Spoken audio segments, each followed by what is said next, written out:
नमस्कार मित्रांनो, मी गौतम मोहावळ माझ्या यूट्यूब चॅनलवर आपणा सर्वांचं अगदी मनापासून हार्दिक स्वागत करतो। मित्रांनो, आजचं आपलं कॅप्शन आहे शाश्वती आणि मी त्याला क्वेश्चन मार्क दिलाय। आता नेहमीप्रमाणे जर तुमच्या मनामध्ये प्रश्न निर्माण झाला असेल की शाश्वती म्हणजे काय, कोण देतंय, कोणाला देतंय, का देतंय आणि याला काही संदर्भ वगैरे आहे का, तर मित्रांनो या सर्व प्रश्नाची उत्तरं आपल्याला या व्हिडिओमध्ये बघायची आहेत। तर वेळ न दवडता चला बघूया शाश्वती म्हणजे काय।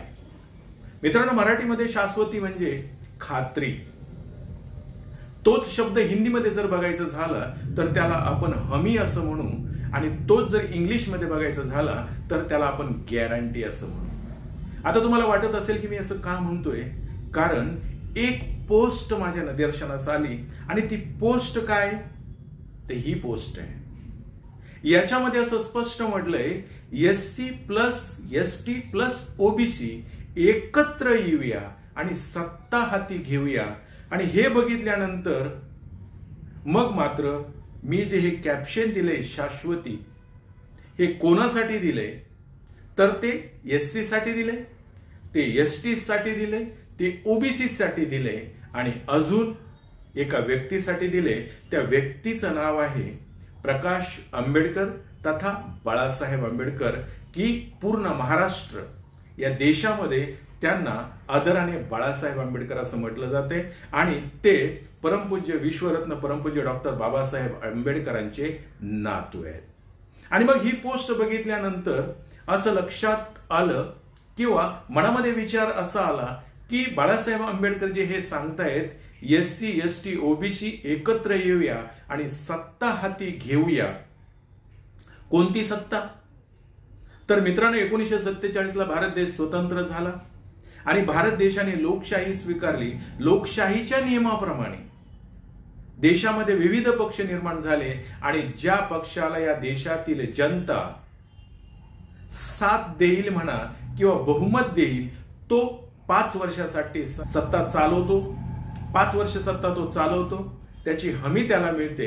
आणि मग मित्रांनो ही सत्ता जे चालवतायत म्हणजे 1947 पासून आज 2024 पर्यंत ज्या ज्या मंडळींनी सत्ता चालवली त्या लोकांची प्रगती जर बघितली तुम्ही, आर्थिक म्हणा सामाजिक म्हणा, ही आर्थिक प्रगती त्यांची खूप मोठ्या प्रमाणात झालेली दिसते।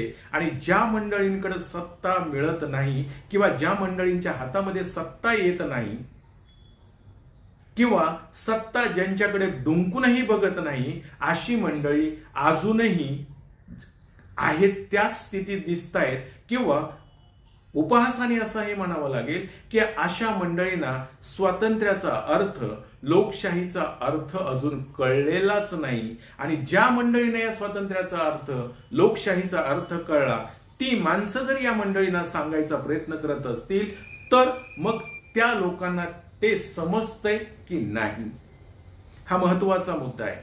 आणि म्हणून ही पोस्ट बघितल्यानंतर किंवा ह्याच पोस्टच्या पुढे ते असंही म्हणतायत की मित्रांनो, आपल्या समाज बांधवांनो, आपल्या मुलांचं, आपल्या पुढच्या पिढीचं भवितव्य जर सुरक्षित करायचं असेल तर आपल्याला म्हणजेच एससी एसटी ओबीसीला एकत्र येऊन सत्ता हाती घेणं म्हणजे ही राजकीय सत्ता हाती घेणं गरजेचं आहे।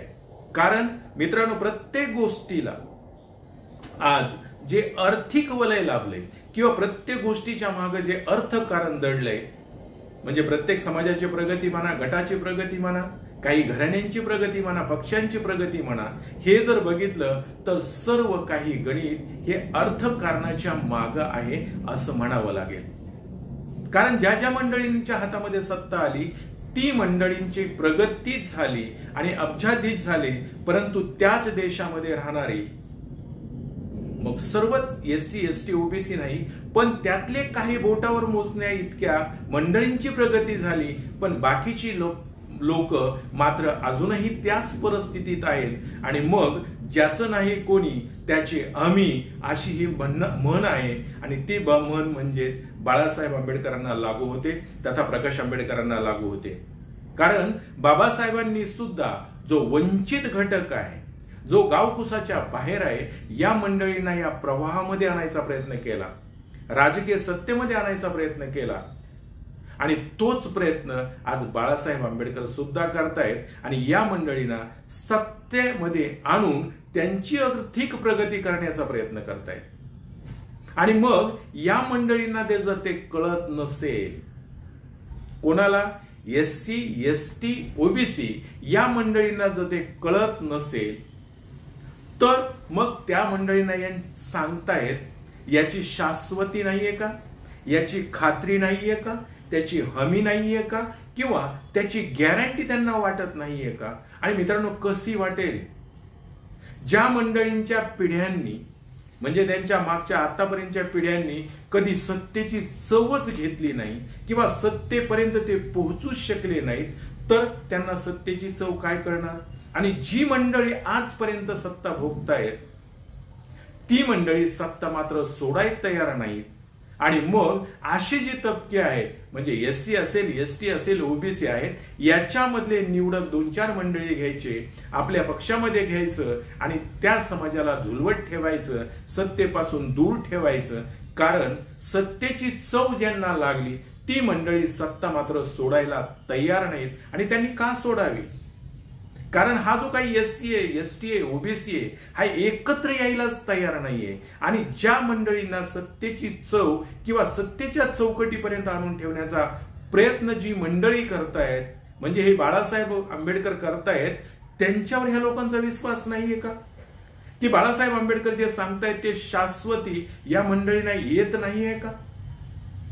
आणि ते जर त्यांना कळत नसेल तर मग बाळासाहेब आंबेडकर त्यांना सतत हीच गोष्ट सांगण्याचा प्रयत्न करतायत। बरं, ती आज करतायत का? तर मागची जर लोकसभा बघितली तर त्यावेळेस सुद्धा बाळासाहेब आंबेडकरांनी त्यांना हेच सांगितलंय की काहीही झालं तरी SC ST OBC तुम्ही एकत्र आलं पाहिजे आणि एकत्र येऊन सत्ता हातात घेतली पाहिजे, म्हणजे तुमचा प्रोग्रेस होईल। पण ह्या मंडळींच्या लक्षात ते येतच नाहीये।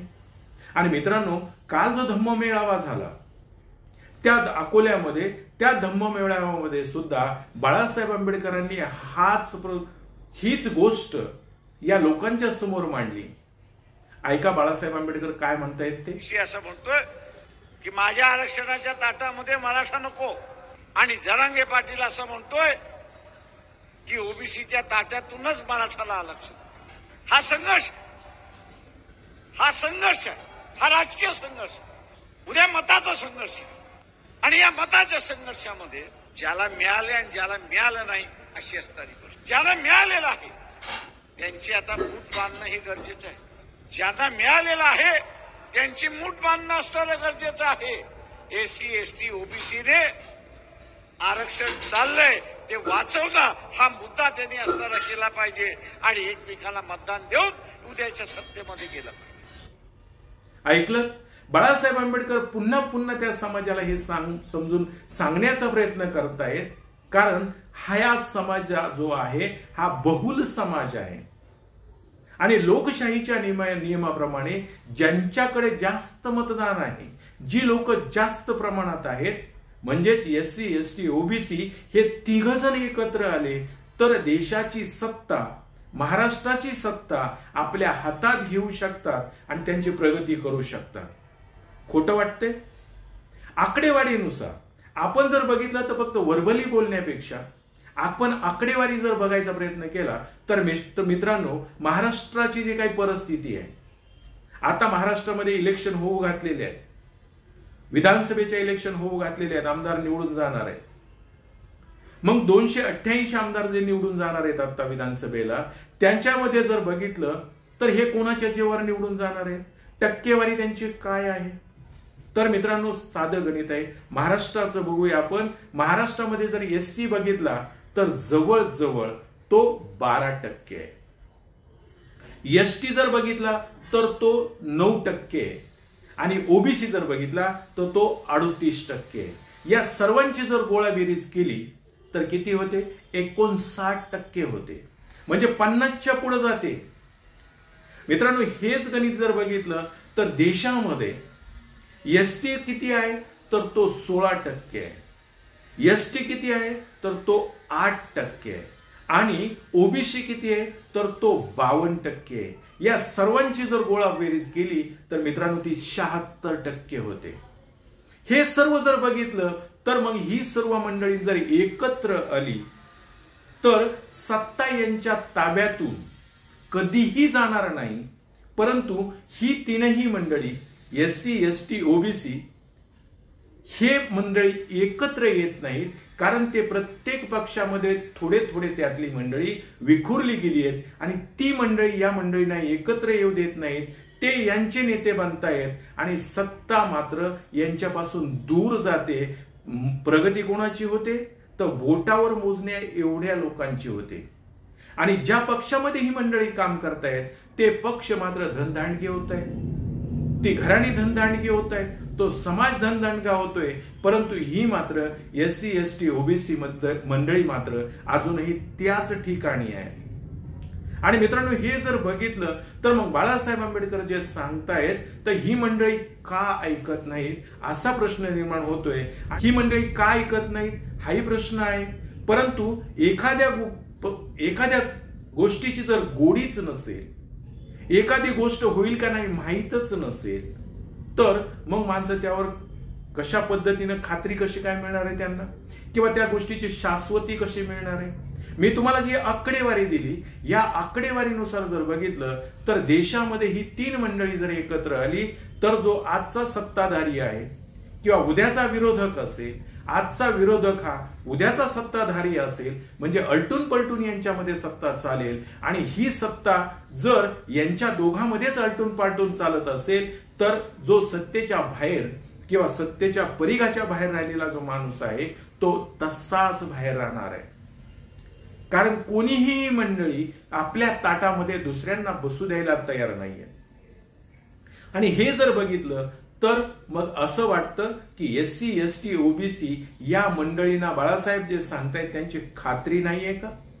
आणि त्यांना जर त्याची खात्री नसेल तर मग आज जवळजवळ 74-75 वर्ष जर झालं असेल आणि त्या मंडळींना अजून ही गोष्ट कळत नसेल तर याला दुसरा उपाय काय. आणि मित्रांनो जर बाळासाहेब आंबेडकर आज जे काही महाराष्ट्रामध्ये देशामध्ये पायाला भिंगरी बांधून फिरतायत आणि SC ST OBC यांना जागा करण्याचा प्रयत्न करतायत, पण ही मंडळी जर एकत्रच येत नसतील, इलेक्शन मध्ये किंवा निवडणुकांमध्ये ही विखुरली जात असतील तर यांच्या हाती सत्ता कधी येणारच नाही. कारण जी मंडळी यांना खरं सांगायला जात आहेत त्या मंडळींचंही ऐकायला तयार नाहीत. ह्याला वेगवेगळे कंगोरे आहेत, वेगवेगळी कारणही आहेत. परंतु एखादा माणूस जर सतत एखादी गोष्ट सांगत असेल तर ती सत्य मानून एखाद्या तरी वेळेला या मंडळींना एकत्र यावं लागेल. आता विधानसभेच्या अनुषंगाने बाळासाहेब आंबेडकरांनी हा मुद्दा पुन्हा मांडलाय.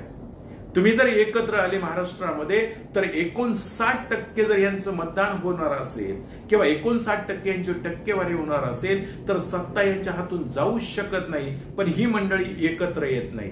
मग बाळासाहेब आंबेडकर जे म्हणतायत ते यांना खरं वाटत नाही का.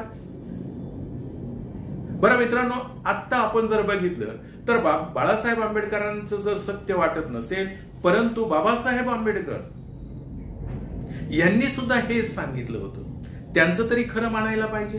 कारण देशामध्ये महाराष्ट्रामध्ये सर्वत्र जर बघितलं तर आंबेडकरी विचारधारा मानणारी किंवा बाबासाहेबांना मानणारा खूप मोठा वर्ग सध्या तयार होतोय. परंतु बाबासाहेब आंबेडकर हयातीत असताना रविवार दिनांक 25 एप्रिल 1948 साली बाबासाहेब आंबेडकरांनी लखनौ या ठिकाणी भाषण देत असताना हेच सांगितलं होतं की या देशामध्ये जी काही मंडळी आहेत SC ST OBC यांनी एकत्र आलं पाहिजे. त्यांचं ध्येय काय असलं पाहिजे तर सत्ता मिळवणं हे ध्येय असलं पाहिजे. आणि ती सत्ता जर मिळाली यांची तर यांची आर्थिक प्रगती, सामाजिक प्रगती व्हायला वेळ लागणार नाही. परंतु त्यावेळेस असलेल्या लोकांनी जर ते ऐकलं नसेल आणि आज वर्ष झाले तर त्यानंतर सुद्धा बाळासाहेब आंबेडकर जर तेच सांगत असतील आणि सत्ताधारी आणि विरोधकाला तिसरा पर्याय द्या म्हणत असतील आणि तिसरा पर्याय म्हणजे SC ST OBC यांनी एकत्र येऊन सत्तेची गणित खेळली पाहिजेत, सत्तेची गणित केली पाहिजेत आणि त्यामध्ये सक्सेस होण्यासाठी ह्या मंडळीने तो मार्ग स्वीकारला पाहिजे, परंतु ते तसं होताना दिसत नाहीये। आणि मित्रांनो, बाबासाहेबांनी जो काही आपल्याला धम्म दिला, बाबासाहेबांनी जो काही आंबेडकरी विचार दिला, तो विचार जर बघितला तर आज जो समाज बाबासाहेबांच्या विचारांना फॉलो करतोय, बाबासाहेबांच्या विचारावर चालतोय, त्यांच्या हे लक्षात येत नाहीये का? मग हा SC ST OBC जर बाबासाहेबांच्या विचारावर आज चालत असेल, बाबासाहेबांना मानत असेल, तर बाबासाहेबांनी दिलेला धम्म म्हणजे बाबासाहेबांनी दिलेला विचार त्यांनी जर फॉलो केला, धम्म म्हणजे काय तर सदविचार, आपली सदसद विवेक बुद्धी जागी ठेवून विज्ञानवादी धम्म जो आहे त्याच्यानुसार तर्क बुद्धीला आव्हान देऊन किंवा एखादी गोष्ट खरी की खोटी, सत्य असत्य याची पारख करण्याची क्षमता ज्या धम्मामध्ये आहे, तो धम्म बाबासाहेबांनी दिला 1956 ला। आणि आज 1956 पासून आजपर्यंत जर बघितलं तर एवढी वर्ष झाली तरी या जर समाजाला ते कळत नसेल, तर मग मात्र मित्रांनो असं वाटतं की जे माणसं सांगतायत, ज्या समाजाला सांगतायत, ज्या ग्रुपला सांगतायत, ज्या गटाला सांगतायत, त्या लोकांच्या हे लक्षात येत नाही का? आणि त्या लोकांच्या जर हे लक्षात आजपर्यंत एवढे वर्ष झाली येत नसेल, तर मग त्यांना त्याची शाश्वती नाही का? आणि जी मंडळी शाश्वती देत आहेत, बाळासाहेब आंबेडकर तथा प्रकाश आंबेडकर जर त्याची शाश्वती देत आहेत, तर एकदा तो विचार त्यांनी स्वीकारायला काय हरकत आहे?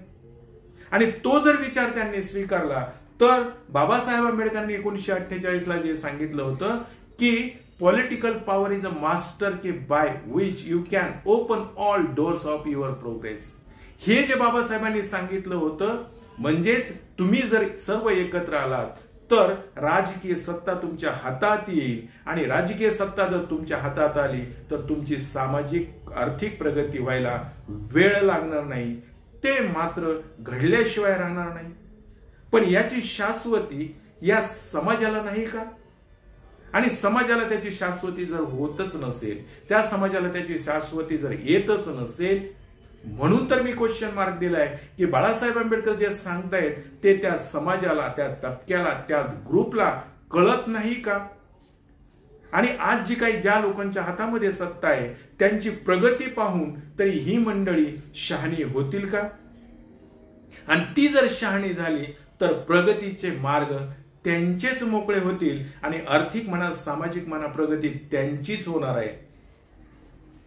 आणि बाळासाहेब आंबेडकर जे सांगतायत ते त्यांचा हेतूही साध्य होईल की SC ST OBC एकत्र येऊन ते सत्ता हाती घेतील आणि ते सत्ता हाती घ्यावी, त्यांची आर्थिक प्रगती, सामाजिक प्रगती व्हावी आणि सत्तेच्या परिघामध्ये या सर्व मंडळींनी एकत्र यावं, हीच त्यांची जर इच्छा असेल तर त्या इच्छेला हे शाश्वत होणार आहेत की नाही, यासाठी मित्रांनो मी त्यांना क्वेश्चन मार्क दिलाय। आणि मी जे आता माझं म्हणणं मांडलंय, मला तसं वाटतंय की बाळासाहेब आंबेडकर एवढ्या पोटतिडकीने सांगतायत, बाबासाहेबांनी तो 1948 सांगितलं, सांगतायत ते स्वीकारून ही मंडळी जर त्यांच्या विचाराशी सहमत झाली तर यांची प्रगती झाल्याशिवाय राहणार नाही असं माझं मत आहे।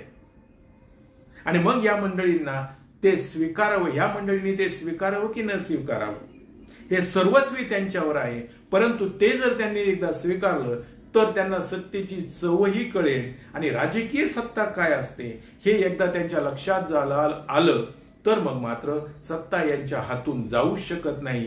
परंतु त्यासाठी त्यांना ही जी काही मंडळी प्रकाश आंबेडकर तथा बाळासाहेब आंबेडकर सांगतायत याची शाश्वती मात्र त्यांना आली पाहिजे आणि बाळासाहेब आंबेडकर त्यांना जो सांगण्याचा प्रयत्न करतायत तो या मंडळीने स्वीकारला पाहिजे। म्हणजेच कोणी तर SC ST OBCनी एकत्र आलं पाहिजे आणि सत्ता आपल्या हाती घेतली पाहिजे। मित्रांनो, आज एवढंच। तुम्ही जर माझ्या मताशी सहमत असाल तर हा व्हिडिओ नक्की लाईक, शेअर, सबस्क्राईब करा आणि आपली कॉमेंट सुद्धा लिहा